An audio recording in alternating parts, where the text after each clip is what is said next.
C'est un prélude des journées de l'industriel qui seront célébrées du 10 au 12 novembre 2022 au Jardin botanique, avec pour thématique ancrer le Gabon sur la voie d'un développement industriel inclusif et durable, que le ministre Pacom Moubele Boubeya de l'Industrie et son équipe d'organisation ont reçu la presse nationale et internationale ce 5 novembre 2022 à un déjeuner de presse ayant pour menu présentation des journées industrielles, enjeux et perspectives.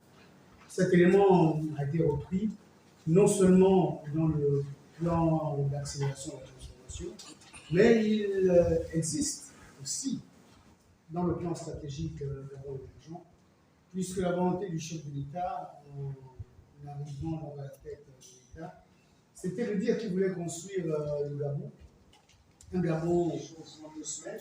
Nous avons donc pour lesquels les plans multiples sont dressés et qui est structuré d'une manière assez simple. Donc je reviens à l'histoire. C'est comme on dit chez nous au Gabon, il y a toujours un commencement. Chaque chose a un commencement. Le président de la République dit qu'il veut construire le Gabon. Mais pour construire le Gabon, il va le faire en s'appuyant sur un soubassement qui est fort. Un soubassement fort en 4 niveaux. Le premier niveau, c'est la construction des infrastructures. Il ne peut y avoir de développement, de construction d'un pays développé si on ne construit pas les infrastructures. Tout type d'infrastructures, que ce soit les infrastructures routières, parce que sans la route, il est difficile d'avancer. Les infrastructures portuaires, aéroportuaires, numériques, énergétiques, c'est un impératif la construction des infrastructures. Il dit avec ça qu'il faut renforcer le capital humain. Les hommes et les femmes capables de répondre aux exigences du développement. Et ce capital humain, si on le compare à une fusée, là, il y a plusieurs étages. Et tous les étages de la fusée doivent être occupés. Donc on aura besoin de former les techniciens, on aura besoin de former également les intellectuels de plus haut niveau qui enseignent dans les universités. Donc toute la chaîne doit être prise en compte si on veut vraiment avancer dans la formation du capital humain. Et on dit avec ça qu'il faut faire face à toutes les questions de gouvernance. L'application de la loi, l'égalité pour tous. La règle est connue, comme pour ceux, je ne sais pas s'il y en a qui aiment le football ici, ou d'autres sports. Il y a des règles. Imaginez que vous êtes en train de jouer un match de football, que l'arbitre a sifflé la fin du match, et celui qui prend le ballon, il met dans le but, il n'y a pas but. Donc il faut les règles doivent être applicables à tous. Et un 4e niveau, il place tout ça dans le cadre du développement durable, puisque nous devons toujours avoir en tête les générations futures. Donc c'est ce 4 niveaux de soubassement en perpétuelle construction, puisque s'adaptant aux évolutions du temps, il va ériger donc 3 piliers de croissance. Un pilier qui est le Gabon vert, où tout ce qui va concerner les questions de forêt, les questions halieutiques. On a tendance à oublier que le Gabon, c'est un peu plus de 900 km de côte, et avec une zone économique étendue, territoriale, marine, de presque la même superficie que le continent.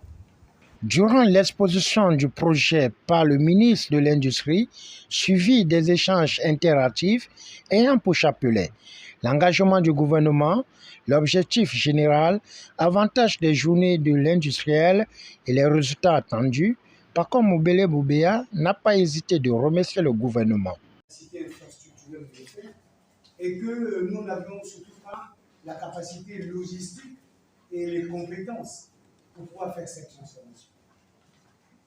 12 ans après, quelle est la situation qui se concerne la transformation du Gabon? Je donne un exemple précis.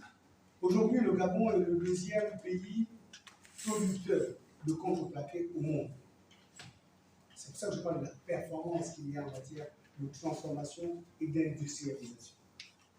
On a longtemps dit qu'au Gabon, on ne pouvait pas utiliser les plaines et les savanes, que rien ne pouvait y pousser.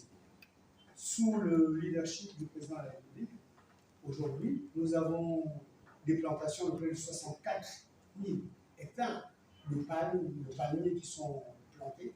Aujourd'hui, le Gabon produit suffisamment d'huile pour pouvoir également l'exporter dans la sous-région.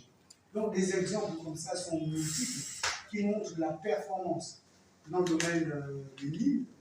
Nous avons vu aujourd'hui la Combinante, qui est le deuxième exploitant au monde de manganèse, ouvrir une usine de ferro-manganèse à côté, avec des volumes de plus en plus importants de cette matière qui est transformée en première et deuxième transformation, que l'on utilise aujourd'hui sur la scène internationale pour la construction de batteries, par exemple.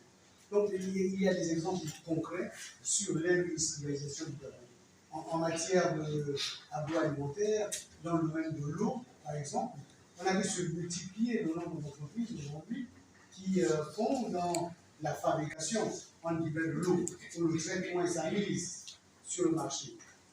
Nous notons que c'est en juillet 1989, en Éthiopie, que la conférence des chefs d'État et de gouvernement de l'Organisation de l'Unité africaine avait décidé de célébrer la journée de l'industrialisation de l'Afrique chaque 20 novembre. Au finish, le Gabon sera en ligne de mire pour honorer ce grand rendez-vous.